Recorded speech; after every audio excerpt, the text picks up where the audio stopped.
muy puntual para con los diferentes gobiernos de los diferentes niveles para que se pongan a actuar, porque la situación no está sencilla. Existe la meta mundial a través de las Naciones Unidas de erradicar el SIDA, es decir, que personas que viven con VIH no lleguen a ese estado de SIDA, que es cuando ya ocurren las enfermedades oportunistas y se puede correr el riesgo de muerte, y por supuesto hacerle un cerco a la pandemia.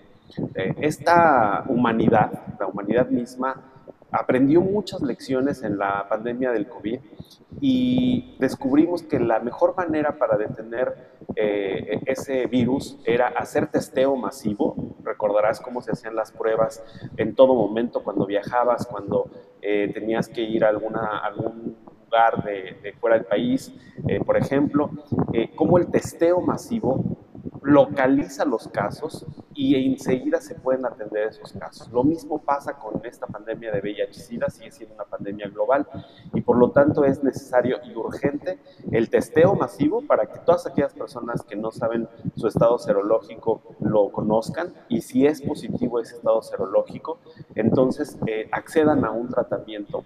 Porque hay que decirlo, Ramiro, las personas que están en tratamiento de VIH y que logran una condición que se conoce como indetectabilidad, es decir, que la cantidad de virus es mínima en el organismo, que entonces ya no es transmisible. Entonces, una persona que está en tratamiento, que vive con VIH y que además es indetectable, en ese momento deja de transmitir el VIH a otras personas. Por lo tanto, pues la tarea es grande, Ramiro, la tarea es grande y en este foro todos los activistas que participamos de Jalisco y del resto del mundo hemos llegado a esta conclusión de que las autoridades tienen que voltear a mirar la situación y poner manos a la obra para el testeo masivo y un tratamiento universal sin discriminación.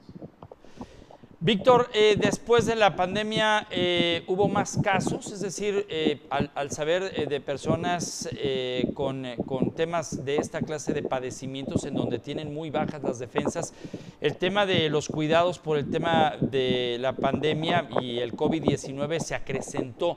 ¿Han sentido ustedes que sí hubo un coletazo en la salud de las personas que hoy se encuentran bajo un tratamiento estricto? Mira, epidemiológicamente hemos visto que efectivamente después de la pandemia de COVID se dieron más casos. En Jalisco, por ejemplo, hay un incremento entre el 10 y el 20% anual de más casos después de la pandemia. Pero tampoco hay que ser alarmistas. Lo que pasa es que durante la pandemia, todos lo recordamos, muchos servicios de salud se suspendieron en términos de que pues había que mantener la sana distancia, había que pues no acercarse a ciertos lugares y demás. Entonces, cuando regresamos a la nueva normalidad o cuando retornamos a la nueva normalidad, se comienza nuevamente a hacer el testeo que se dejó de hacer. Entonces, por eso hay más casos. Esa es una de las hipótesis de los epidemiólogos. Sin embargo, otro fenómeno paralelo que se está viendo es que entre los más jóvenes, es decir, menos de 30 años, comienzan a darse nuevas infecciones que digamos que en ese segmento de edad ya no estaban ocurriendo. Y esto tiene que ver precisamente con pues, educación sexual integral. Justamente el fin de semana que en Guadalajara estuvimos en este foro Abya-Yala, también en Puerto Vallarta estuvo la Federación Mexicana de Sexología y la declaratoria de la Federación Mexicana de Sexología, es decir, la agrupación que reúne a todos los expertos y expertas en materia de sexualidad, la conclusión de su declaratoria es: necesitamos educación sexual integral, que además ya está consagrada por la Ley General de Educación. Es decir, que niños, niñas, jóvenes, adolescentes tengan acceso a la información que les va a permitir no solamente prevenir embarazos no planificados, sino también prevenir nuevas infecciones por VIH y otras infecciones de transmisión sexual. A eso se reduce básicamente el cerco epidemiológico que se le puede hacer a las pandemias. Por un lado, la detección, que es muy importante; por otro lado, el tratamiento, y una línea transversal entre estos dos polos, que es la educación, la sensibilización por parte de las poblaciones clave, para precisamente llegar a esta meta mundial, particularmente en VIH-Sida, de 0 casos de SIDA y evidentemente erradicar el VIH con el paso del tiempo. Me quedan 2 minutos de entrevista, Víctor, y quiero concluir con el tema también que hace un par de años reapareció en el tema médico, la llamada viruela del mono. Y bueno, pues también es un padecimiento que está asociado a las personas con VIH precisamente por la baja carga viral, según advierten algunos virólogos. Es correcto, Ramiro. La viruela del mono, ahora se le conoce como Mpox, tiene implicaciones mucho más riesgosas y de peligro de muerte para aquellas personas que viven con VIH por el sistema inmunitario que ya está afectado.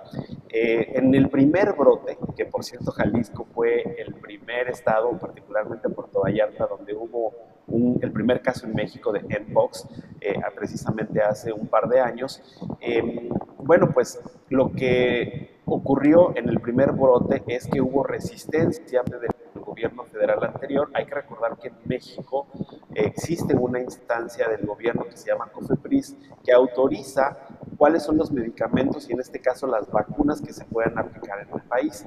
En el primer brote, por alguna razón que todavía no entendemos de la sociedad civil organizada, no se permitió la vacuna, la autorización, porque ya existe una vacuna. Y en este segundo brote que ocurrió en este año, afortunadamente la COFEPRIS ya dio un dictamen favorable y la vacuna de Mpox a partir del próximo año 2025, ya con suficiencia presupuestal a nivel gobierno federal y estatal, ya se va a poder distribuir estas vacunas. Es muy importante que poblaciones clave, porque no es, como bien lo señalas, un padecimiento que pueda afectar a la totalidad de la población, que poblaciones clave se informen y apenas haya disponibilidad, ya sea en el sector público o en el sector privado, de estas vacunas, acudan a ponerse 1, 2 o 3 dosis que son las que se recomiendan. Te aprecio muchísimo, Víctor, que nos hayas acompañado esta noche a través de Noti 13, haber abierto, pues por supuesto, la agenda informativa para nosotros, darle seguimiento a estos encuentros que han tenido últimamente para vigilar los procesos y sobre todo los avances en materia de medicina para un sector especial de la población. Muchas gracias. Gracias, Ramiro, que tengas muy buena noche y también buena noche a la audiencia. Muchísimas gracias. Ahí tiene usted parte de la información ofrecida desde la noche de anoche para hablar acerca de un tema importante de este sector de la población.